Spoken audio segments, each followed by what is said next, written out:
Hello दोस्तों, तो आज की इस वीडियो में बात करूंगा। एक्चुअली ये इंटरव्यू से रिलेटेड क्वेश्चन है। इंटरव्यू में पूछा गया है ये क्वेश्चन कि रेलवे के जो ट्रैक होते हैं इस तरीके से ही क्यों बनाए जाते हैं।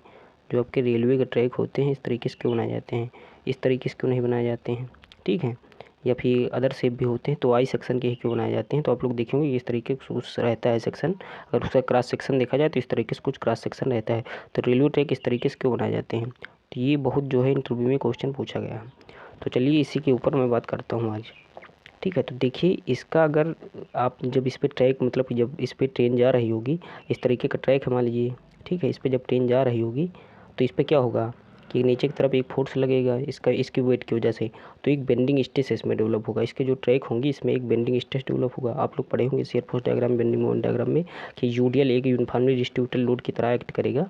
अगर मतलब ओवरऑल अगर देखा जाए तो एक तरीके से छोटे छोटे पॉइंट लोड उसके जो पहिया रहेंगे उसी के ऊपर वेट आएगा, तो एक छोटे छोटे पॉइंट लोड लगेगा। लेकिन अगर ओवरऑल देखा जाए तो ये एक तरीके से यूडीएल की तरह एक्ट करेगा। जब यूडीएल की तरह एक्ट करेगा तो इसमें जो है बेंडिंग मोमेंट डेवलप होगा। किसमें, इस जो है आपका जो रेलवे का ट्रैक होगा इसमें बेंडिंग मोमेंट डेवलप होगा। तो यहाँ से मान लीजिए एक सपोर्ट लगा हुआ है, ये आपका रेलवे ट्रैक है, ठीक है। तो यहाँ जब रहेगा इसका वेट तो एक तरीके से बेंडिंग मोमेंट डेवलप होगा। जब बेंडिंग मोमेंट डेवलप होगा तो इसमें आप लोग जो है बेंडिंग जब इसमें मतलब कि नीचे की तरफ एक बेंडिंग मोमेंट टाइप का लगाएगा तो इसमें बेंडिंग स्ट्रेस, इसमें रेलवे की टाइप डेवलप होंगी। इस तरीके से कुछ जो है वो ट्रैक जो होगा डिफॉर्म होने की कोशिश करेगा, तो इसमें जो है बेंडिंग स्ट्रेस डेवलप हो जाएंगी। ऊपर क्या होगा, ऊपर आपका कंप्रेसिव स्ट्रेस डेवलप होगा, नीचे क्या होगा, टेंसाइल। तो इस तरीके से जो है कुछ आपका जो है जो ट्रैक रहेंगी उसमें जो है बेंडिंग स्ट्रेसेस डेवलप होंगी। ऊपर कंप्रेसिव, नीचे टेंसाइल, ठीक है। तो इसमें इसके लिए जो है, अब मैं अगर बेंडिंग स्ट्रेस का डिस्ट्रीब्यूशन अगर देखा जाए तो इस तरीके से कुछ बेंडिंग स्ट्रेस का डिस्ट्रीब्यूशन होगा।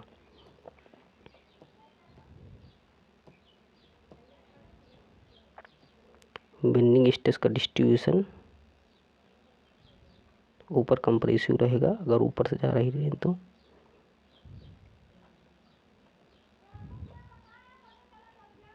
ठीक है। यहाँ कहीं पे आपका जो है क्रॉस सेक्शन रहेगा,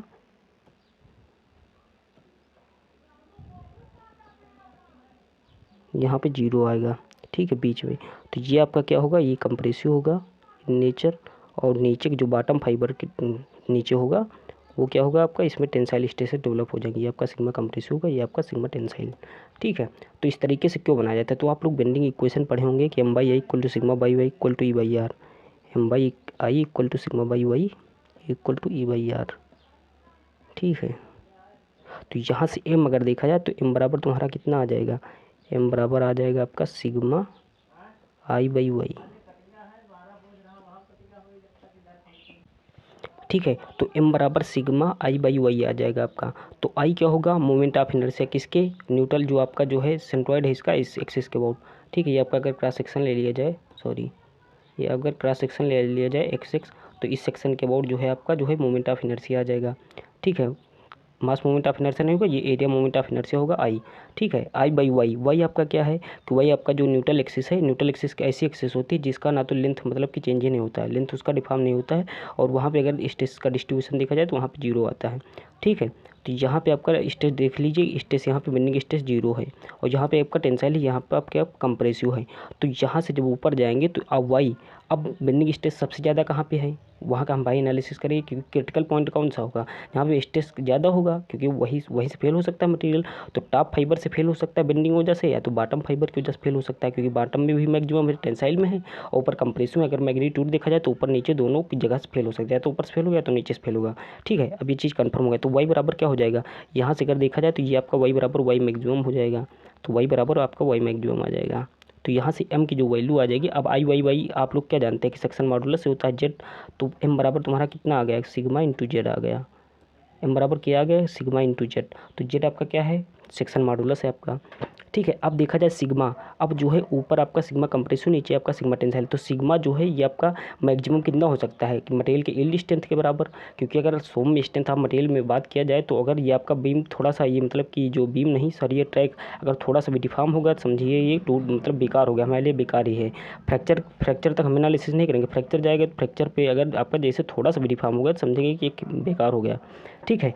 तो हम यील्ड स्ट्रेंथ के हिसाब से एनालिसिस करेंगे। तो सिग्मा आपका, सिग्मा मान लीजिए कि SYT आपका यील्ड स्ट्रेंथ है, तो सिग्मा भी आपका जो है स्ट्रेंथ है, आपका जो है प्रॉपर्टी हो गया मटेरियल का, तो सिग्मा भी आपका एक कांस्टेंट हो गया भाई। सिग्मा एक बराबर SYT तुम रख दोगे। सिग्मा जो है कितना भाई, ये जो सिग्मा आपका जो मैक्सिमम, ये सिग्मा कंप्रेसिव सिग्मा टेंसाइल हो सकता है, सिग्मा कंप्रेसिव और सिग्मा टेंसाइल ये किससे कम होना चाहिए, SYT से कम ही होना चाहिए, यानी कि yield strength of the material से कम ही होना चाहिए। ठीक है, सिग्मा कंप्रेसिव और सिग्मा टेंसाइल आपका जो है yield strength of the material से कम होना चाहिए। होना चाहिए नहीं होना चाहिए भाई आपका सिग्मा एक्स, मतलब कि सिग्मा सी और सिग्मा टेंसाइल वैसे इस केस में तो इक्वल होंगे। तो सिग्मा अगर हम इसको मान ले तो सिग्मा मस्ट भी इक्वल, या फिर मान लीजिए इसके बराबर दिया जाता है, must be less are equal to the SYT, यानी कि SYT के बराबर इससे कम या फिर इसके इक्वल होना चाहिए। तो सिग्मा बराबर SYT तुम रख दोगे, ये भी मटेरियल की प्रॉपर्टी है, तो आपका कांस्टेंट हो गया।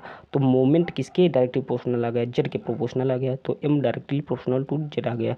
अब जिसका सेक्शन मॉडुलस ज़्यादा होगा उसका जो है उसमें जो है बेंडिंग की जो रेजिस्टेंस की क्षमता होगी, बेंडिंग मोमेंट रजिस्ट करने की क्षमता होगी उसकी ज़्यादा होगी, तो मोमेंट हमें ज़्यादा से ज़्यादा रजिस्ट करवाना है। तो इस केस में देखा जाए तो जेड किसका मैक्सिमम होगा, इसका मैक्सिमम होगा कि इस सेक्शन का मैक्सिमम होगा, क्योंकि भैया इतने ही मटेरियल में इसको हम जो है ज़्यादा मतलब कि ऊंचा बना सकते हैं, इसको ज़्यादा हाइट में ले जा सकते हैं। और बीच में स्टेस आपका जो हीरो है, तो बीच में आपको मटेरियल रखने की कोई ज़रूरत है भी नहीं।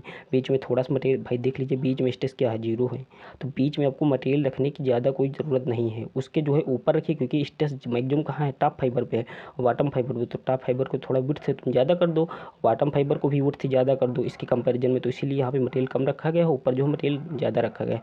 तो आप लोग समझ गए होंगे कि जेड हमें मैक्सिमम रखने के लिए इस शेप बनाया जाता है। इस शेप का जो है जो सेक्शन मॉडुलस I बाई वही होता है, वो ज़्यादा होता है compare to this and circular section. Circular section से भी इसका ज़्यादा हो, सेम अगर एरिया क्रॉस सेक्शन, अगर same area of cross section लिया जाए तो इसका सेक्शन मॉडुलस ज़्यादा होगा इसके कंपैरिजन में भी, इसके कंपैरिजन में भी, इसलिए रेक्टेंगुलर शेप नहीं बनाया जाता है, इस तरीके से बनाया जाता है।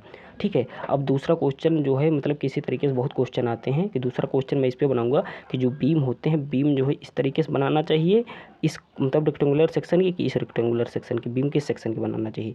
तो आप लोग जो है कमेंट करके बताना कि बीम जो है किस सेक्शन की बनाना चाहिए, इस सेक्शन की बनाना चाहिए कि इस तरीके से बनाना चाहिए, यानी हाइट ज़्यादा रखना चाहिए विड्थ का कंपैरिजन में, फिर या विड्थ ज़्यादा रखना चाहिए हाइट के कंपैरिजन में। इसी एनालिसिस से आप लोग बताना। तो आई होप आप लोगों को समझ में आ गया होगा कि जो है ये जो आपके रेलवे का ट्रैक होते हैं इस तरीके से क्यों बनाए जाते हैं। तो आपको जो है जेड हमें मैक्सिमम रखने के लिए, पोलर सेक्शन जो मॉडुलस जो है इसको मैक्सिमम रखने के लिए, और M भाई सिग्मा आपकी प्रॉपर्टी हो जाती है मटेरियल की यील्ड स्ट्रेंथ के बराबर, इससे कम या फिर इसके इक्वल। तो मान लीजिए कि क्रिटिकल सेक्शन में अगर बात किया जाए तो इसके इक्वल में रख दूंगा। ठीक है, तो मोमेंट ज़्यादा से ज़्यादा मोमेंट रजिस्ट करने के लिए हमें जो है जेड की वैल्यू ज़्यादा रखनी पड़ेगी, क्योंकि डायरेक्टली प्रोपोर्शनल आ गया है। तो जेड जो है किसका ज़्यादा मैक्सिमम होता है, same area of cross section के लिए भैया पोलर इसका जो है I सेक्शन का ज़्यादा होता है compare to rectangular, compare to the you can say circular section. ठीक है, तो आई होप आप लोगों को मैं जो है समझ में आ गया होगा कि रेलवे के जो ट्रैक बनाए जाते हैं इस तरीके से क्यों बनाए जाते हैं। ठीक, थैंक यू, फिर नेक्स्ट वीडियो मिलते हैं, जय हिंद।